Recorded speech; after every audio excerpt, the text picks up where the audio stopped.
Hello, e-commerce fans, and welcome to 10-Minute Ecom, an AOV Lab podcast. Every episode, we break down a new and different tactic that can help you improve your e-commerce KPIs, key performance indicators. I'm your host, Andrew Figgins, and most of you, I am an e-commerce professional. You may know me as the founder of AOV Lab, the former VP of Product Innovation at Scrubs & Beyond, or as the former Director of E-commerce Technology at Rural King. Today, I'm excited to be talking to Oliver White, an e-commerce colleague that is doing some very interesting work and very international work in e-commerce. Anyway, Oliver, what did you come on the show today to share with your e-commerce colleagues?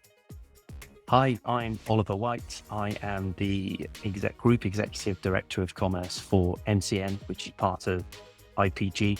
IPG globally are one of the big four marketing, media, digital communications groups. So I look after the commerce offering across predominantly Middle East and Asia Pacific markets.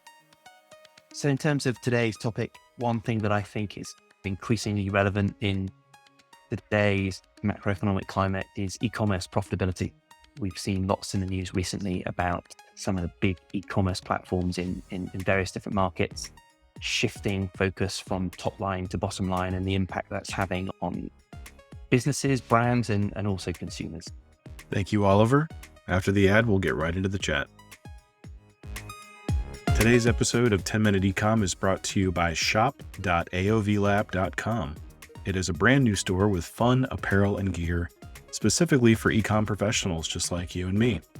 We've got high quality embroidered and printed t-shirts, hoodies, and hats that will spice up any Zoom call or in-person meeting with your team. If you lead a team, these products make for awesome gifts to celebrate hitting a conversion rate or average order value milestone. If you work in e-commerce, I think you'll not only find some humor in these products, but also a sense of pride for what you do every day. Again, the site is shop.aovlab.com. Head over right now and browse while you listen, unless you're driving. In that case, pull over. You've got to see and share these products. One last time, the website is shop.aovlab.com. And now, back to the show. Thanks so much, Oliver, and I'm so happy that you stopped by 10-Minute Ecom today to chat about unit economics. And I think, like you said before we started the recording, it's not necessarily the sexiest topic, but at the same time, like at the end of the year, after all the expenses are laid out and all the revenue has come in, how much money you have left is super important. And companies across the globe obviously are paying more and more attention to this. 2023, we saw a ton of layoffs in our industry, really across e-commerce. How have you seen the trend of really accounting for higher profitability start to take shape this last year? Yeah, like you say, it's not necessarily the sexiest topic, but I think it's an interesting one, particularly because we're now starting to see the impact. I think there's been an inconvenient truth when it comes to commerce over the last few years. Whilst we've all focused on great top line growth and brands have been excited about this concept of omni-channel or this migration from offline to online, beneath all that there's an inconvenient truth that e-commerce often isn't as profitable as physical retail, particularly with increasing returns rate, increasing cost of supply chain and logistics, and all of the increasing ancillary costs around things like card payment charges, and with the rise in popularity of buy now, pay later, and the cost that has to merchants, it's becoming more and more important for brands, for retailers to look at the bottom line as opposed to the top line. Alongside that, we're seeing the big macroeconomic changes, like interest rates rising, although slowing more recently, but over the course of 2023, rising quite aggressively, which means there's less kind of cheap money for e-tailers or for e-tail platforms, and they need to start making money. So we've seen it with Amazon a couple of times across 2023, where there's been rounds of layoffs in different markets. Just this week, we saw in Singapore, Shopee, one of the big kind of three commerce platforms in Asia, have just done quite an aggressive round of layoffs. I think up to 30% of their head office staff have been let go. So yeah, I'm not sure that quite answers the question, but I think that's why profitability and bottom line is increasingly important. Absolutely. And I think with that increased importance for the folks that are still at brands, at e-commerce brands, do you have a way of approaching the problem, which is we need economics to be improved? Do you have a framework or a way of breaking down the problems that might exist to try to find some solutions? Yeah, this is the unsexy bit, right? Because it just comes down to simple mathematics, understanding margins, understanding costs as a ratio to sales. What are your marketing costs, for example? And these typically, I think businesses have been pretty fast and loose with kind of marketing costs as a ratio. And we do that because there's been overemphasis on vanity metrics like user acquisition as opposed to sales and profitability. So I think it's now more important than ever to understand the breakdown of your costs and also to I think, have properly apportioned P&Ls. Lots of businesses, particularly businesses who sell online and offline, don't necessarily correctly attribute costs to channels. And it's not always easy to do, but attributing a fair portion of your warehousing costs to your online channels, for example, a fair portion of shared resources or shared services that might support both physical retail and online retail, like IT, for example, or customer service. So I think that the starting point is having a proper cost structure and properly attributing costs to the relevant channels, and then understanding those as a ratio to sales. There's no kind of magic formula. It varies from vertical to vertical, from market to market and business to business. But I think from there, you can quite easily identify where costs are too high and need to be addressed, or where margins are too low and need to be recalibrated. Do you see, I'm curious because when we talk about unit economics, I started to think about COGS a little bit, cost of goods. And I started to think a little bit about the Walmart model, which it depends if you're a vendor creating products or a manufacturer, I guess I should say, versus the retailer. But Walmart certainly took an approach of really putting a lot of pressure on vendors to help with those unit economics.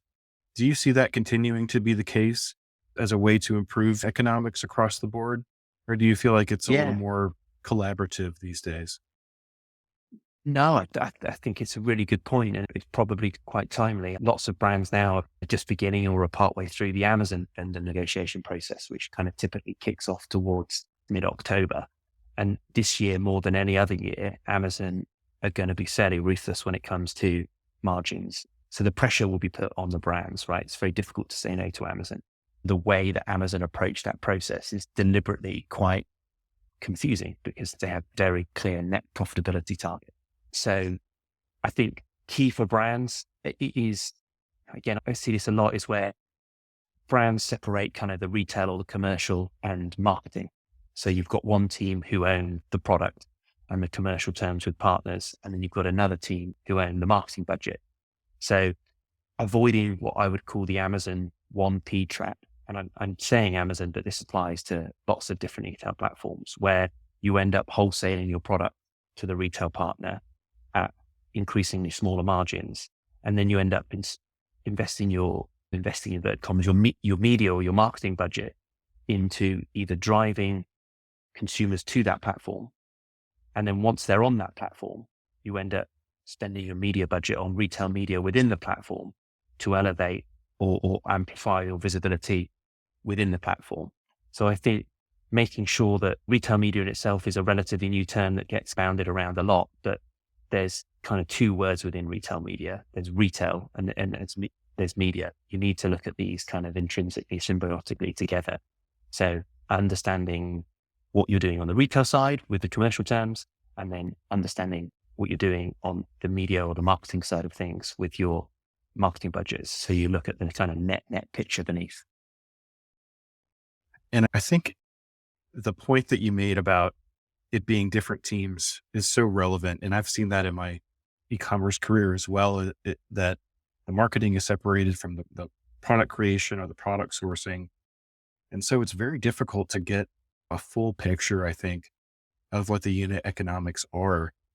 Do you feel like there's a specific role in e-commerce or a team, or maybe it's just a reimagining what an e-commerce organization should look like so that it can be more comprehensive? I don't Yeah, even know if again, that's a question, but no, I think it's a really important point, and I think it's something that the brands and businesses have wrestled with for a number of years now is organizational structure around e-commerce. Where do you fit e-commerce within an organization? Is it a vertical function? To my mind, it's very much a horizontal function that runs transversely through a business. But I think to many brands, to many businesses, e-commerce is treated as a vertical function, and it normally sits somewhere underneath marketing or underneath IT or digital, if you like. But they are just components of commerce, right?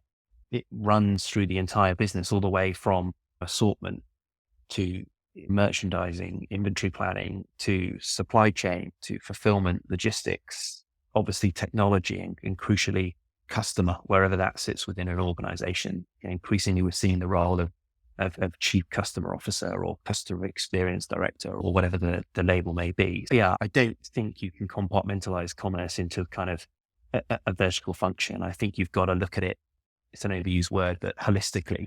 And depending on the kind of size, scale, and complexity of an organization, how you do that can take lots of different shapes and sizes. right, I wonder if the current state of it being more of a vertical function has almost come out of the separated roles. There's marketing roles, there's product sourcing type of roles, optimization, CRO type of roles as well. And everybody's pulling the same direction, but not always with those same metrics. And it is difficult to get a holistic picture of everything and to get everyone on the same page in leadership as well. I think it's a legacy thing, right? Where it wasn't that long ago that e-commerce was a new thing and traditional retail businesses didn't really know where it fit.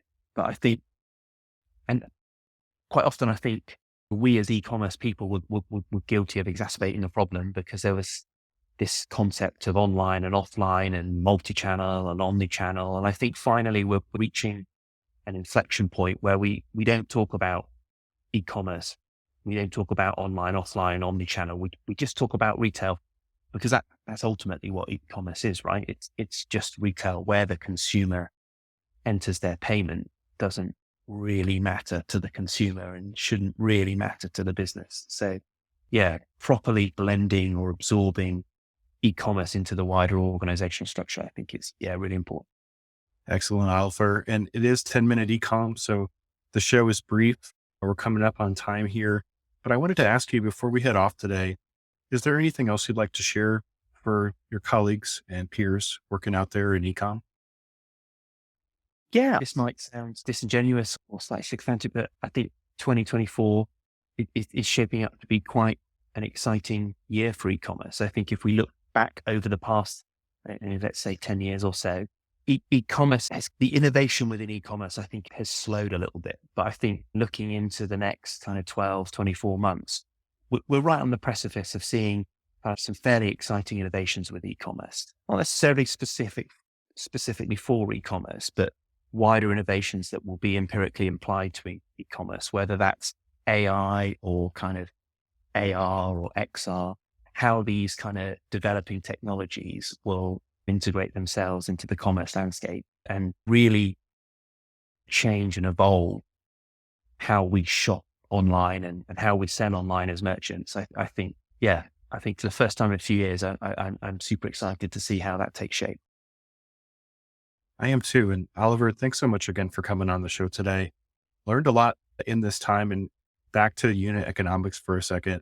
I think it's just great to have this topic as a reminder in this episode, as a reminder to us all that unit economics are probably one of the most important things that we can pay attention to. So again, thank you for bringing this topic today. Thanks, Andrew. Thanks for inviting me on this. It was, nice talking with you. Absolutely. Likewise. Have a good one. Well, we have hit that 10-minute mark, so that's a wrap for today's episode. I want to again thank our guest, Oliver White. If you have a moment, be sure to subscribe, like, or follow the show on Apple Podcasts, Spotify, Amazon Music, Google Podcasts, or wherever it is that you listen. As mentioned earlier in the episode, please head on over to shop.aovlab.com, our brand new store that helps to support this podcast. It is launching with nearly 100 products, so plenty to choose from. Our top seller so far is a shirt that simply says Ecom on it. I wear it around my extended family so I can point to it when my relatives ask me what I do. I hope you enjoyed this episode of the show. Until next time, this is Andrew Figgins signing off and saying, have a good one.